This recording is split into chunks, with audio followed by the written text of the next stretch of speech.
Hi hello friends, అందరూ బాగున్నారా అండి? నేనైతే చాలా బాగున్నాను. ఈరోజు చూడండి, అంటే నిన్న నైట్ మా అబ్బాయి దొండకాయలు కట్ చేస్తున్నాడండి. అమ్మకు హెల్త్ బాగాలేదని కొడుకు హెల్పింగ్ అండి. బాగా చేస్తే బాగా హెల్ప్ చేస్తాడండి. నన్ను వీడియో తీయొద్దు అని చెప్తున్నాడు, వాడికి తెలియకుండా తీసేసాను. ఒక 50 సెకండ్స్ తీసేసానండి. ఎదుగోండి, కట్ చేస్తాను, నిలువుగా పెట్టి కట్ చేస్తున్నాడండి దొండకాయలు. ఇలా ఇలా కట్ చేయొచ్చు, రౌండ్గా కూడా కట్ చేయొచ్చు కదండి. మనకి నచ్చిన షేపుల్లో కట్ చేసి ఫ్రై చేసుకోవడము మన హాబీ కదండి. ఎవరెవరి ఇష్టం వాళ్ళు చేసుకోవచ్చు కదా. ఇదిగోండి, పక్కన గిన్నె పెట్టుకొని కట్ చేస్తున్నాడు. ఈ దొండకాయలన్నీ మా చిన్నాడు పడుచు వాళ్ళ ఊరు నుంచి తెచ్చామండి. అక్కడ లైవ్ చేస్తూ చూపెట్టాను కదా. దొండ తీగలు బాగా అల్లుకొని దొండకాయలు బాగున్నాయండి, బాగా ఫ్రెష్గా ఉన్నాయి. పెద్ద కాయలండి. మన చెట్టులో తీగలు అల్లిచ్చి బాగా కట్టుంటే బాగా వచ్చేవి మనకు కూడా కాయలు. కానీ కోతులంతా లాగి కొమ్మలంతా ఇంచి పెట్టినాయి కదండి. అసలు బాగలేదండి. తీగలు అయితే కట్టాలి మనం కూడా. అదైతే దొండకాయలు కట్ చేస్తున్నాడు, అదొక చిన్న క్లిప్ తీసి పెట్టాను. మా రెండో అబ్బాయి ఇదిగోండి, క్యాబేజీ నిన్న ట్యూస్డే కదండి. ట్యూస్డే రోజు క్యాబేజీ పప్పు చేశాను ఆఫ్టర్నూన్. అదండి ఇది క్యాబేజీ కందిపప్పు వేసి చేశానండి. కందిపప్పు ముక్కలు బాగా ఉడికిపోయిన తర్వాత క్యాబేజు, టమోటాలు, ఆనియన్స్, కొత్తిమీర, కరివేపాకు అన్నీ వేసేసానండి ఒకేసారి. వేసేసి సిమ్లో పెట్టి మూత పెట్టేశాను. కొద్దిగా ధనియాల పొడి వేసానండి. వేయించి పెట్టుకుని ధనియాల పొడి ఉంటుందని చెప్తాను కదా, నా దగ్గర ఇప్పుడు స్టాక్ పెట్టుకుంటాను బాటిల్లోని. అది కొద్దిగా వేసాను. అలాగే ఉప్పు కూడా వేసేసానండి. అన్నీ అదిగోండి ధనియాల పొడి తెచ్చేస్తున్నాను చూడండి. బాగా ఫ్రెష్గా మంచి ఫ్లేవర్ వస్తుందండి ఇలా వేసుకున్నాం. ఇలాంటి కూరలలో వేయించిన ధనియాల పొడి ఫ్లేవర్ బాగుంటుందండి. కమ్మటి వాసన వస్తుంటాయి కూరలు కూడా, చాలా టేస్ట్గా కూడా ఉంటాయండి. ఇలా చేస్తాను నేను. ఇదిగోండి, ఉప్పు కూడా వేసేస్తున్నాను. ఉడికిన తర్వాత ముక్కలు భాగం పైన క్యాబేజ్ ఉడికిపోయిన తర్వాత పోపు పెట్టేస్తే అయిపోతుందండి కూర. కుండలో చేస్తున్నానండి. అప్పుడప్పుడు ఓపిక ఉన్నప్పుడు మట్టి పాత్రలో చేస్తుంటానని చెప్పాను కదా. ఇదిగోనండి, ఈరోజు క్యాబేజీ చేస్తున్నాను, అంటే నిన్నటి రోజు. మీరైతే ఎలా చేస్తారండి క్యాబేజ్?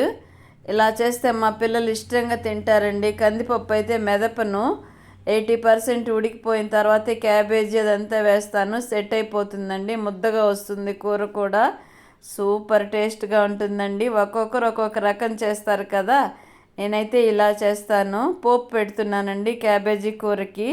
చిక్కుడుకాయ ఫ్రై చేశానండి, మార్నింగ్ క్యారీర్లోకి చేశాను చిక్కుడుకాయ ఫ్రై.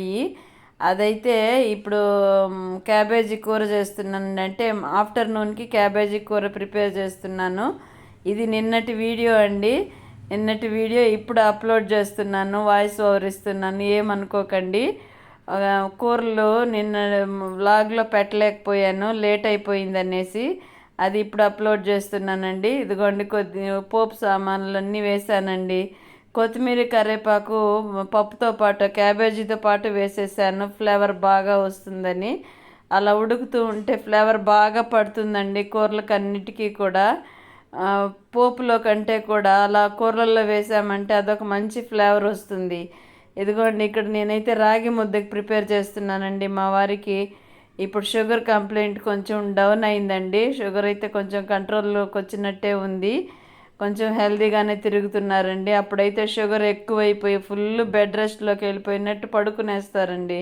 షుగర్ కంప్లైంట్ ఎక్కువైందంటే బాడీ పెయిన్స్ ఎక్కువ వచ్చేసి ఫీవర్ వచ్చినట్టుంది, నా వల్ల కావట్లేదని పడుకునేస్తారు. అది గుర్తండి. ఫుల్ డౌన్ అయినా కానీ అదే సిమ్టమ్స్ ఉంటాయి. జాగ్రత్తగా ఉండాలి కదండి షుగర్ కంప్లైంట్ వాళ్ళు. అందుకని నేను రాగి ముద్ద ప్రిపేర్ చేస్తున్నానండి. ఈ మధ్య మా పిల్లలు రాగి ముద్దే పెట్టు నాన్నకి అంటున్నారు.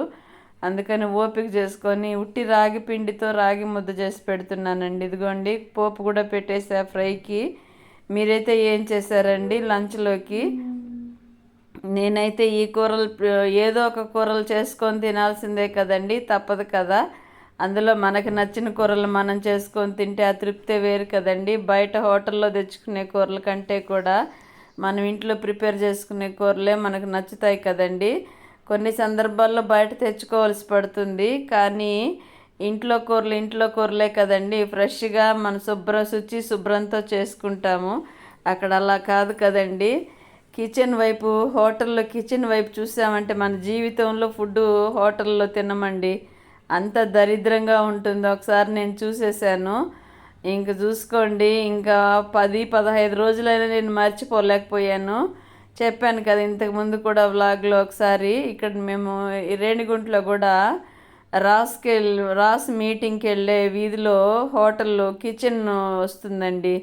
అక్కడైతే చూస్తే నేను అసలు అటువైపు తిరిగి కూడా చూడను. చూస్తే ఇంకా తినబుద్ధిగా తినే వాళ్ళని కూడా చెడగొట్టేస్తాం మనం. నవ్వుకుంటూ వెళ్ళిపోతాను నేను గుర్తొచ్చి. అంత దరిద్రంగా ఉంటుందండి కిచెన్ సైడు. మళ్ళీ హోటల్ ఫ్రంట్లో అయితే పెద్ద హోటల్ అండి, మంచి పేరు ప్రసిద్ధులు ఉన్న హోటల్ రేణిగుంటలో. కానీ వంటగది చూస్తే ఇంకెవరు తినరండి, అలాగుంటుంది వంటగది. కానీ అన్నీ మన ఇంట్లో లాగా ఉండదు కదండి ఏదైనా. కానీ ఇక్కడ చూడండి, నేను హెడ్ బాత్ చేశానండి. అంటే ఈరోజు వెన్స్డే కదా, ఒక 10 days అయిందండి హెడ్ బాత్ చేసి. కోల్డ్ ఫీవర్ వచ్చింది కదా అని హెడ్ బాత్ చేయలేదు. బాగా తల మాసిపోయినట్టు బరువుగా ఉందండి, స్మెల్ వచ్చేస్తుంది తల. ఇంక ఇలా కాదనేసి ఇంక హెడ్ బాత్ చేసేసాను ఎర్లీ మార్నింగు. హెడ్ బాత్ చేసి వచ్చి ఇంకా ప్రిపేర్ చేస్తున్నానండి క్యారీర్కి, టిఫిన్కి, అన్నిటికీ చూసుకోవాలి కదా. ధనమ్మ అయితే అంట్లు కడిగేసి వెళ్ళిపోయింది. అవన్నీ సర్దుతూ కుక్కర్ పెట్టానండి. ఇటుపక్క రైస్కి, బాబుకి మధ్యాహ్నానికి రైస్ ప్రిపేర్ చేద్దాం, టమోటా రైస్ చేద్దాం అనుకుంటున్నానండి. అలాగే అబ్బాయికి వంకాయ ఫ్రై అంటే బాగా ఇష్టము, అందుకని సన్నగా వంకాయలు కట్ చేసి ఫ్రై చేసి టమోటా రైస్ చేసి ఇచ్చేద్దాంలే, ఈజీగా అయిపోతుంది అనేసి అలా ప్రిపేర్ చేస్తున్నాను. టవల్ చూడండి ఎంత పెద్దది కట్టానో తలకి, త్వరగా నీళ్ళంతా పీల్చేస్తుంది అనేసి, కోల్డ్ చేస్తుంది కదా, త్వరగా ఇదవుతుంది అనేసి అలా చేస్తున్నాను. చూడండి, ఇలాగైతే మనం హెడ్ బాత్ చేయాలి. ఈ పెద్ద టవల్తో కడితే మొత్తం వాటర్ అంతా పీల్చేస్తుందేమో అని కట్టానండి. తల బరువు ఎక్కిపోయింది చూడండి. ఎంత పెద్ద టవలో, జెంట్స్ కట్టుకునే టవల్ అండి. ఇదైతే కాటన్ది, బాగా తడి పీలుస్తుంది, ఇది కట్టుకున్నాను. ఇంక చూడండి నా తల బరువు. ఇక్కడ వంట పనులు అయితే హడావిడిగా వంట చేయాలి. ఇంకా అలా చూసుకుంటూ నా పనులు నేను చేసుకుంటూ ఉన్నానండి. ఇదిగోండి రాగి జావ కాస్తున్నానండి. ఎర్లీ మార్నింగ్ రాగి జావ చేద్దాం. ఈరోజు నేను ఇడ్లీ తిన్నారండి, దాన్ని కవర్ చేసేదానికి ఈరోజు రాగి జావ చేస్తున్నాను. రాగి జావ తర్వాత వంకాయ ఫ్రై చేద్దాము. వెంటనే ఈ లోపల ఈ పనులన్నీ సర్దేద్దామని ఇవన్నీ సర్దుకుంటున్నానండి. ఇవంతా కూడా ఎప్పటికప్పుడు మన పనులు మనం చేసుకోవడంలో ఉండే ఆనందము. ఇంక వేరే ఇతర విషయాల్లో పనికిరాని మాటలు మాట్లాడుకుంటూ కూర్చోవడము, ఎక్కడెక్కడ పడేసి కబుర్లు చెప్పుకోవడం అంటే నాకు నచ్చదండి. అందరూ కూడా ఇలాగే ఉంటారని కూడా ఆశిస్తున్నాను. ఎందుకంటే మన సమయం చాలా చాలా విలువైందండి. తిరిగి వెళ్ళిపోయిన సమయాన్ని అయితే మనం తీసుకురాలేము. వర్తమాన సమయాన్నన్నా మనం మంచిగా ఉపయోగించుకోవాలి కదండి. ఎంతో సమయాన్ని పోగొట్టుకున్నాం మనము, ఎన్నో విషయాల్లో పోగొట్టుకున్నాము. ఇప్పుడున్న కొద్ది సమయాన్ని ఎప్పుడు ఎవరికి ఏం జరుగుతుందో తెలియని స్టేజీలో మనం ఉండిపోతున్నాం కదా. అంత హడావిడిగా హఠాత్తుగా జరిగే విషయాల్లోకి వచ్చేసాం మనము. అదిగోండి, ఆ విషయాలు మనం పరిస్థితుల్లో మనం విజయాన్ని పొందుకోవాలంటే మనకు భగవంతుడు ఇచ్చిన టయాన్ని మంచిగా ఉపయోగించుకొని సఫలం చేసుకోవాలండి. అది నా ఆలోచన. ఇదిగోండి అంట్లన్నీ సర్దేస్తున్నాను. ఇంకా మిగతా పనులన్నీ చేసేసుకుంటే ఈ మార్నింగ్ సెక్షన్ పూర్తయిపోయినట్లే కదండి. ఉదయం లేస్తే ఆడవాళ్ళకి ఏదో ఒక పని ఉండనే ఉంటుందండి. ఈ పని లేదు అనుకునేదానికి లేదు, కళ్ళకి ఏదో ఒక పని కనిపిస్తూనే ఉంటుంది కదా. అది చేస్తే ఇంకోటి కనిపిస్తుంది, ఇంకోటి చేస్తే ఇంకోటి కనిపిస్తుంది. ఆడవాళ్ళకి రెస్ట్ ఎప్పుడండి? అందుకే సినిమాలు కూడా ఆదివారం ఆడవాళ్ళకి సెలవు అనే సినిమాలు కూడా వచ్చాయి కదా. కానీ నా తలకాయ అండి, ఆదివారం ఆడవాళ్ళకి సెలవు ఏంటండి, ఇంకా ఎక్కువ వర్క్ ఉంటుంది కదా. ఆదివారం అంటే ఇంకా ఎక్కువ వర్క్ ఉంటుంది. ఆ ఇంట్లో అందరూ ఉంటారా, ఇంకా వాళ్ళకి ఇష్టమైన ఫుడ్ అంతా చేసి పెడుతూ ఉండాలి. ఒక్కొక్కరు ఒక్కొక్క రకం చెప్తూ ఉంటారు. ఇంట్లో నలుగురు ఉంటే నలుగురికి 4 రకాలు కావాలి. ఇంకా అవన్నీ చెయ్యాలంటే మనం వంటగదిలో ఉండాలి, వాళ్ళతో హాల్లో గడపాలి. వాళ్ళు సినిమాలు చూస్తుంటే మనం కూర్చొని సినిమాలు చూడాలి. మనకు నచ్చకపోయినా వాళ్ళు పెట్టిన సినిమాలు మనం చూడాలి. ఇవన్నీ నా తిప్పలండి, మీకు చెప్తున్నాను. నేను పడే తిప్పలు ఇవన్నీ. నాకు నచ్చినవి చూడాలంటే నాకు మహాబోరు. కానీ వాళ్ళందరి కోసం నాకు నచ్చకపోయినా కూర్చొని ఉండాలి నేను. అలా కొన్నిసార్లు అందరి కోసం అడ్జస్ట్ అయిపోవాల్సి వస్తుందండి. మన టైం కూడా అందరినీ సంతృప్తి పరచడానికి వినియోగించాల్సి వస్తుంది. అయితే ఇప్పుడైతే నేను నా టయాన్ని నేను సఫలం చేసుకోవాలి, ఇన్ని గంటలు అందరి కోసం వినియోగిస్తున్నానంటే నాకంటూ కొన్ని గంటలు నాకు కేటాయించుకోవాలి అనేది మైండ్లో ఫిక్స్ అయిపోయిందండి నాకు బాగా. కాబట్టి నా టయాన్ని నేను వదులుకోదలుచుకోలేదు. ఇదిగోండి వంకాయలు అయితే ఫ్రైకి ప్రిపేర్ చేస్తున్నానండి. వంకాయలు కొద్దిగానే ఉన్నాయి, అందుకని మునక్కాయలు బయట తీసి పెట్టానండి. వంకాయ ఫ్రై బాబుకు పంపించేద్దాము, మునక్కాయలు ఫ్రై చేద్దాం ఇంట్లో. మరి మాకు కావాలి కదా మధ్యాహ్నం ఫ్రైకి అని మునక్కాయలు బయట తీసి పెట్టాను. ఇవి కూడా మా పెద్ద ఆడపడుచు అంటే మా వారికి అక్కగారి ఊరు నుంచి తెచ్చామండి. ఇవి చాలా టేస్ట్గా ఉన్నాయండి. కాయలు అయితే సన్నగా ఉన్నా కానీ కమ్మగా ఉన్నాయండి కాయలు. అదే ఒకరోజు సాంబార్ చేశాను కదా, ఇవి ఫ్రై చేద్దామని బయట పెట్టానండి. ఇంకొక 4-5 కాయలు ఉంటాయి అంతే. ఫ్రై చేసేస్తే ఇష్టంగా తింటారండి. మా వారికి ఫ్రై ఇష్టము, మా అబ్బాయికి సాంబార్ ఇష్టము. కాబట్టి సాంబార్ చేశాను ఒకరోజు, ఈరోజు ఫ్రై చేద్దాంలే అని ప్రిపేర్ చేస్తున్నానండి. ఇదిగోండి ఇలాగా వంకాయలు కట్ చేసి ఆయిల్లో వేపేసి సాల్ట్ వేసామనుకోండి, పోపు పెట్టి సాల్ట్ పసుపు వేసేసామంటే అందులో త్వరగా ఉడికిపోతాయండి. వంకాయలు ఇలా కట్ చేసామంటే నేను ఇలా చేస్తాను ఫ్రై. రకరకాలుగా చేస్తారులేండి, నేనైతే ఇలా చేసి అందులో పప్పుల పొడి అంటే పుట్నాలు వేరుశనక్కాయ పప్పులు పొడి చేసి పెట్టుకొని ఉంటాను కదా బాటిల్లో, అది చల్లేస్తానండి. సూపర్గా ఉంటుందండి ఫ్రైల్లో. తప్పనిసరిగా అలా పొడులు ఏమన్నా చల్లుకున్నామంటే కాంబినేషన్ పప్పు చారుకి కానీ ఇలాంటి రసానికి కానీ, రసం అన్నం టమోటా రసానికి కానీ ఇలా సైడ్ డిష్గా ఇలా పెట్టుకున్నాం అనుకోండి, కాంబినేషన్ ఫ్రైలు సూపర్గా ఉంటుందండి. ఒక ముద్ద తినేవాళ్ళు 2 ముద్దలు తినచ్చు, అంత టేస్ట్గా కాంబినేషన్స్ కూడా మనం సెట్ చేసుకోవచ్చండి. వంటలు చేయడం ఒక్కళ్ళైతే వాటిల్ని సందర్భాన్ని బట్టి ఏ కూరకి ఏ కాంబినేషన్ ఫ్రై ఉండడం అనేది కూడా చేయడం కూడా ఒక కళేనండి. అది చేసి పెట్టామనుకోండి కడుపు నిండా తింటారు ఇంట్లో వాళ్ళు కూడా. అలా అందరూ కడుపు నిండా తిన్నారంటే ఇంట్లో మనకెంత సంతృప్తిగా ఉంటుందండి. చెప్పలేనంత ఆనందం. మనం తినకపోయినా తిన్నంత సంతృప్తి అనిపిస్తుంది ఇంట్లో వాళ్ళందరూ కడుపు నిండా తిన్నారంటే కదా. అది అందరికీ అనుభవమే కదండి ఆడవాళ్ళకి. ఇదిగోండి టవల్ అయితే ఊడబెరుక్కున్నానండి, కొంచెం తీసేసాను. టవల్ బరువు అండి, చాలా బరువు వేసేస్తుంది. అందుకని ఇంకా పక్కకు తీసి సగం గుడ్డ కట్టాను, సగం గుడ్డ వదిలేసానండి. ఇంకా జుట్టు ఆరబెట్టుకుంటూ ఉంటే ఇంక వంటకు లేట్ అయిపోతుందని ఇంక వంటకి ప్రిపేర్ చేస్తున్నానండి. అటుపక్కేమో రాగి జావ పెట్టాను, రైస్ అయితే అయిపోయింది. ఇంక టమోటా రైస్కి ప్రిపేర్ చేస్తున్నానండి. వంకాయ ఫ్రై చేసేసి టమోటా రైస్ చేసేద్దాం అనుకున్నాం కదా, వంకాయ అయితే ఏగుతుందండి అటుపక్క, ముక్కలు బాగా ఉడికిపోయింది. ఇంక టమోటా రైస్కి ఆనియన్స్, పచ్చిమిర్చి, కరివేపాకు, టమోటోసు అవన్నీ కట్ చేసి పెట్టుకుంటున్నానండి. ఇంక త్వరగా వెయిట్ పోతూనే రైసు పోపు పెట్టేయచ్చులే అనేసి అది ప్రిపేర్ చేస్తున్నాను. మీరైతే ఏం టిఫిన్లు చేస్తున్నారండి? నేనైతే టిఫిన్కి పులిహోర చేశానండి. పులిహోర మార్నింగ్ తినేద్దాంలే, ఇంకా రైస్ మా వారికి రాగి జావ చేసేసాను, మాకిద్దరికి పులిహోర తినేద్దాం అనుకున్నాము. ఇంక మా అబ్బాయి తింటాడు. ఉదయం టిఫిన్ ఒక్కొక్క రోజు ఒక్కొక్క మూడ్ అండి. నేనైతే ఇంక ట్యాబ్లెట్లు వేసుకోవాలి, కోల్డ్ చేసేది, హెడ్ బాత్ చేశాను కదా, ట్యాబ్లెట్లు తెప్పించాను, మళ్ళీ ఎక్కువ అవుతుందో ఏమో అని. ఇంకా ఏదైనా తినేసి ట్యాబ్లెట్లు వేసుకోవాలండి, తప్పదు. లేదంటే మళ్ళీ నేను యాక్టివ్గా లేచి తిరగాలి అంటే మందులు వేసుకోవాల్సిందేనండి. మళ్ళీ హెడ్ బాత్ అంటే మామూలుగా ఉండదు నాకు. హెడ్ బాత్ చేయడం అంటే వారం మార్చి వారం చేస్తానండి. సైనస్ ఎక్కువ ఉంది నాకు. మైగ్రేన్ అంటారు కదా, మైగ్రేన్ బాగా ప్రాబ్లం చేసేస్తుందండి హెడ్ బాత్ చేస్తే. అందుకని వారం మార్చి వారం చేస్తున్నాను ఈ మధ్య. అప్పుడైతే చిన్నపిల్లలు అప్పుడైతే వారానికి 2-3 సార్లు పోసుకునేదాన్నండి, తలస్నానం చేసేదాన్ని. జుట్టు బాగా ఎక్కువగా ఉండేదండి. జుట్టు కూడా నాకు దగ్గర దగ్గర నా మోకాళ్ళ కిందికి వచ్చేసేది జుట్టు. అదంతా పులుముకొని ఆరబెట్టుకోవాలంటే నాకు చాలా టైం పట్టేది. కాకపోతే ఇంకా పనులంతా చేసుకొని తర్వాత స్నానానికి వెళ్ళేదాన్ని నేను. అలా చేసేదాన్ని హెడ్ బాత్కు మాత్రం.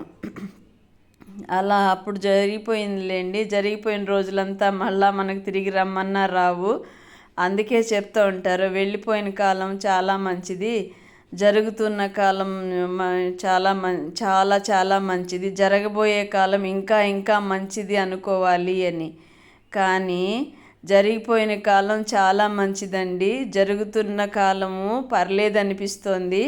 ఇంక జరగబోయే కాలము డాష్ డాష్ అనే చెప్పుకోవాలి. ఇంక రాబోయే పరిస్థితులు, జబ్బులు విపరీతంగా రాబోతున్నాయండి. కలుషితం అయిపోయింది కదా వాతావరణం అంతా కూడా. ఎన్నో ప్రాంతాల్లో ఇప్పుడు విపరీతమైన వర్షాల వల్ల ఎంతో అలజడి, ఎంతో బాధలు పడుతున్నారు కదండి. ఇప్పటికి కూడా సెట్ అయిన ప్రాంతాలు ఎన్నో ఉన్నాయి కదా. ఈ మధ్యంతా వర్షాలు వరదలతో కొట్టుకుపోయి అక్కడ ఉండే వాళ్ళందరికీ ఎంత అనారోగ్య సమస్యలు ఉన్నాయో కదా. మనమైతే అంటే రేణిగుంట సైడ్, చిత్తూరు జిల్లా సైడ్ అయితే వర్షాలు ఉండవండి, బాగా ఎండలు ఎక్కువగా ఉంటాయి. కాబట్టి మాకు అంత తెలియట్లేదు. కానీ అటుపక్క వర్షాలు పడే వాళ్ళకి క్లైమేట్ ఎలా ఉంటుంది కదండి, చాలా ఇబ్బంది పడాల్సి వస్తుంది కదా. వాళ్ళు కూడా తెలియకుండానే రకరకాల అంటువ్యాధులు ప్రబలిపోతాయి కదండి వర్షాలు పడి, సూర్యరశ్మి లేదు అంటే. అలాగని సూర్యరశ్మి ఎక్కువగా ఉండే ప్రాంతాల్లో కూడా జబ్బులేనండి. అతివృష్టి అనావృష్టి అంటారు కదా, అలాగైపోతుంది. ఇదిగోండి టమోటో రైస్కి ఆనియన్స్, పచ్చిమిర్చి, కరివేపాకు అవన్నీ వేపుతున్నాను. రైస్ చేసేస్తే ఇంకా అయిపోతుందండి క్యారీరు. ఇటుపక్క అయితే వంకాయలు ఉడికిపోయినాయండి. ఊరికే సాల్ట్ వేసి, పసుపు సాల్ట్ వేసి మూత పెట్టేసామనుకోండి, వంకాయలు పోపు పెట్టి, పోపులో జీలకర్ర మాత్రం వేసానండి, ఇంకేం వేయలేదు నేను. వెల్లుల్లి వేసాను. ఇంకంతేనండి పోపు. ఇంకా పప్పుల పొడి అంటే శనక్కాయల పొడి బాటిల్లో వేసి పెట్టుకుంటానని చెప్పాను కదా, అది వేస్తున్నాను. కొద్దిగా సరిపడినంత కారము, కొద్దిగా 1 pinch ఆఫ్ సాల్ట్ వేసానండి. లాస్ట్ ఫైనల్లో మనం వేయాల్సిందే కదా, వేయకపోతే తృప్తి ఉండదు నాకు. ఫ్రైలంతా చేసేసిన తర్వాత last final touch 1 pinch of salt వేస్తే బాగా సెట్ అయిపోతుంది అనే ఆలోచన అండి, అమ్మ ఆలోచన ఇది. నాకు అంటువ్యాధిలాగా పట్టేసింది. అమ్మ అలా చేసేవాళ్ళు. లాస్ట్లో చెప్తూ ఉంటాను కదా, అమ్మ వంటలు, అక్క వంటలు నా మైండ్లో బాగా కూర్చున్నాయండి. బాగా చేసేవాళ్ళు వాళ్ళు వంటలు కూడా, టేస్ట్గా ఉండేవండి.